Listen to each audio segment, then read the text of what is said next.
नमस्कार दोस्तों, मेरा नाम है रविंद्र। भारत का संविधान दुनिया का सबसे बड़ा लिखित संविधान है। भारत के संविधान में कुल मिलाकर 22 भाग, 395 अनुच्छेद और 12 अनुसूचियां यानी शेड्यूल्स हैं। संविधान के 22 भागों में से हर एक में किसी खास विषय से संबंधित अनुच्छेद यानी आर्टिकल्स हैं। इसी तरह 12 अनुसूचियों में से हर एक अनुसूची यानी शेड्यूल में अलग अलग सूचियाँ हैं जिनका विशेष महत्व है। अब हम भारत के संविधान के भाग 1 यानी पार्ट 1 के बारे में समझेंगे। संविधान का भाग 1 देश के आधिकारिक नाम और उसके क्षेत्र के बारे में बताता है। संविधान का अनुच्छेद 1 यानी पहला अनुच्छेद ही बताता है कि भारत अर्थात इंडिया राज्यों का संघ होगा, यानी India that is Bharat shall be a union of state. अनुच्छेद 1 संघ का नाम और राज्य क्षेत्र के विषय में बताता है। अनुच्छेद 1 भारत की संवैधानिक संरचना का आधार है जो देश के नाम और उसके राज्य क्षेत्र को परिभाषित करता है। इस तरह भारत के संविधान का पहला अनुच्छेद ही स्पष्ट रूप से बताता है कि हमारे देश का नाम भारत और इंडिया है। इन दो नामों के अतिरिक्त किसी अन्य नाम से देश का उल्लेख करना संविधान का उल्लंघन होता है।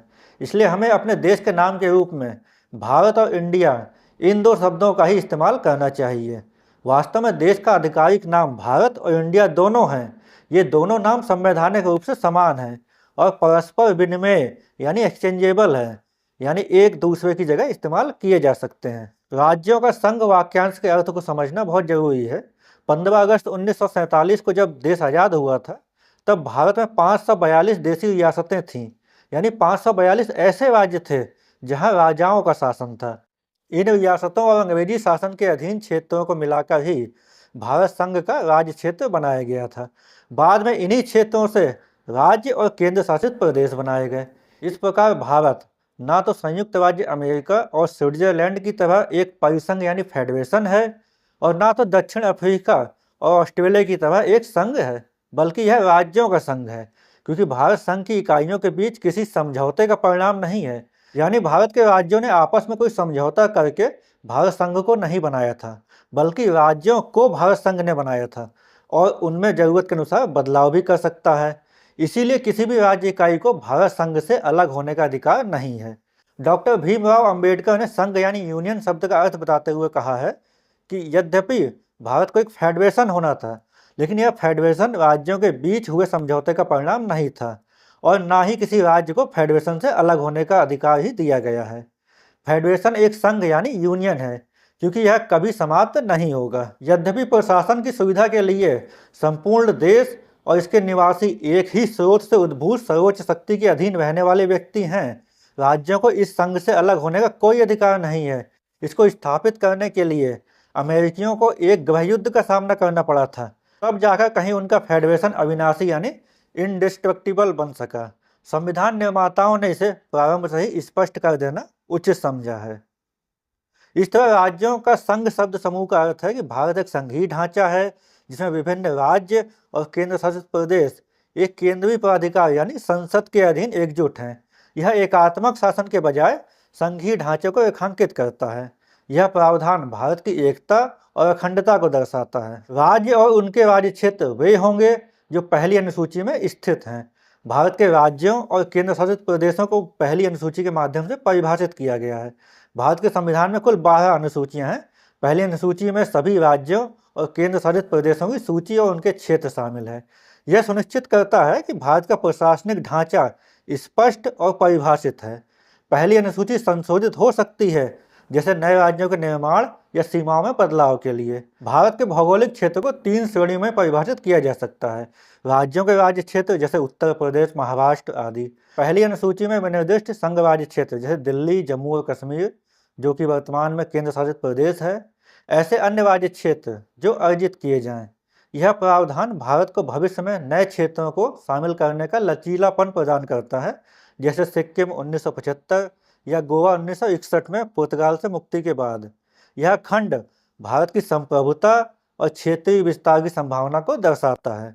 यह भारत को अंतर्राष्ट्रीय संधियों या अन्य तरीकों से नए क्षेत्रों को शामिल करने की शक्ति प्रदान करता है। इस तरह अनुच्छेद 1 भारत राष्ट्र को एक संप्रभु राज्यों के संघ के रूप में स्थापित करता है, जिसका नाम, संरचना और क्षेत्र स्पष्ट रूप से बताए गए हैं। यह भारत की एकता और लचीलेपन को दर्शाता है। अनुच्छेद 2 नए राज्यों का प्रवेश या स्थापना के बारे में बताता है। यह अनुच्छेद संसद को अधिकार देता है कि वह विधि यानी कानून बनाकर नए राज्यों को संघ में शामिल कर सकती है या नए राज्यों की स्थापना कर सकती है। यह प्रक्रिया संसद द्वारा निर्धारित शर्तों और निबंधनों के अधीन होगी। जैसे सिक्किम को 1975 में 36वें संविधान संशोधन के तहत भारत का राज्य बनाया गया। इससे पहले सिक्किम एक स्वतंत्र रियासत थी। गोवा को 1987 में 56वें संविधान संशोधन के तहत पूर्ण राज्य का दर्जा दिया गया। पहले यह केंद्र शासित प्रदेश था। यह प्रावधान भारत के संघीय ढांचे को गतिशील बनाता है, जिससे नए क्षेत्रों को शामिल करने की प्रक्रिया संभव होती है। यह भारत की संप्रभुता और अंतर्राष्ट्रीय संबंधों को मजबूत करता है, क्योंकि यह नए क्षेत्रों को शामिल करने की नीति को स्पष्ट करता है। यहाँ ध्यान रखना चाहिए कि अनुच्छेद 2 में प्रवेश और स्थापना के बीच अंतर है। प्रवेश का अर्थ है किसी बाहरी क्षेत्र को शामिल करना, जैसे सिक्किम, जबकि स्थापना का अर्थ है मौजूद क्षेत्रों से नया राज्य बनाना। अनुच्छेद 2A सिक्किम को संघ के साथ सहयुक्त किए जाने के बारे में बताता है।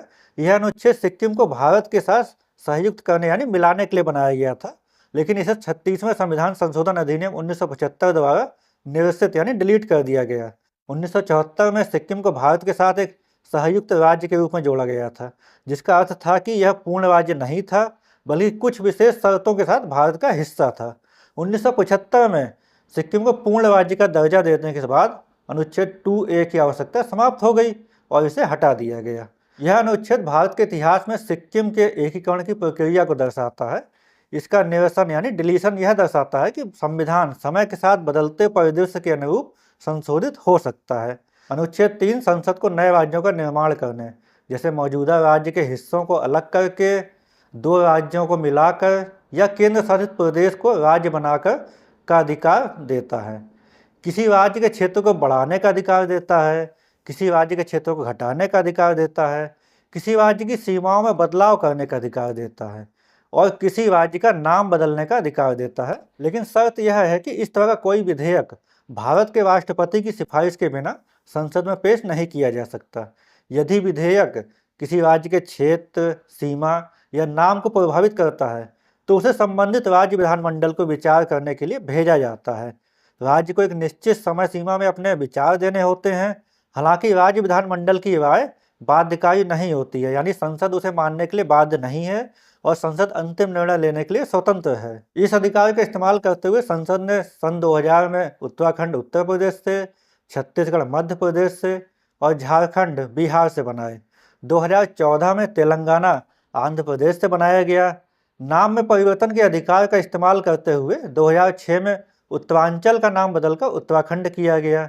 2011 में उड़ीसा का नाम बदलकर ओडिशा किया गया। 2020 में पुडुचेरी का नाम आंशिक रूप से बदलते हुए पुडुचेरी किया गया। सीमाओं में बदलाव करने के अधिकार का इस्तेमाल करते हुए जम्मू और कश्मीर को 2019 में 2 केंद्र शासित प्रदेशों जम्मू और कश्मीर और लद्दाख में बांट दिया गया। वर्तमान अनुच्छेद 3 का महत्व यह है कि यह अनुच्छेद भारत के संघीय ढांचे को लचीला बनाता है, जिससे प्रशासनिक और सांस्कृतिक आवश्यकताओं के आधार पर राज्यों का पुनर्गठन संभव होता है। इसी के साथ यह राज्यों के ऊपर संसद की सर्वोच्चता को दर्शाता है, क्योंकि इस मामले में संसद राज्य विधानमंडल की राय मानने के लिए बाध्य नहीं है और संसद किसी भी राज्य या केंद्र शासित प्रदेश के नाम, क्षेत्र या सीमा में बदलाव कर सकती है। इसी तरह यह क्षेत्रीय विवादों को हल करने और प्रशासनिक दक्षता बढ़ाने में मदद करता है।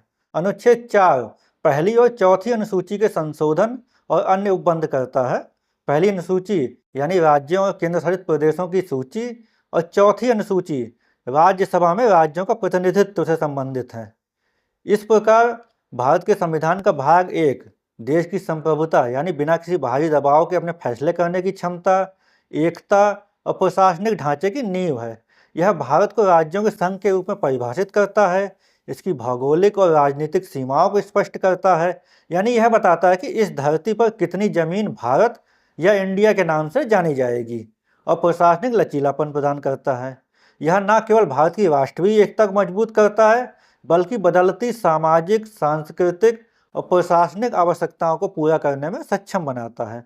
अनुच्छेद 1 से 4 तक के प्रावधान भारत के संघीय चरित्र को गतिशील और अनुकूलनशील बनाते हैं। जो इसे विश्व के सबसे बड़े लोकतंत्र के लिए एक मजबूत आधार प्रदान करता है। तो दोस्तों, वीडियो अच्छी लगी हो तो वीडियो को लाइक करिए, कमेंट करिए और फिलोसोफर रवि चैनल को सब्सक्राइब करिए। मिलते हैं एक नए वीडियो में एक नए विचार के साथ। धन्यवाद, नमस्कार।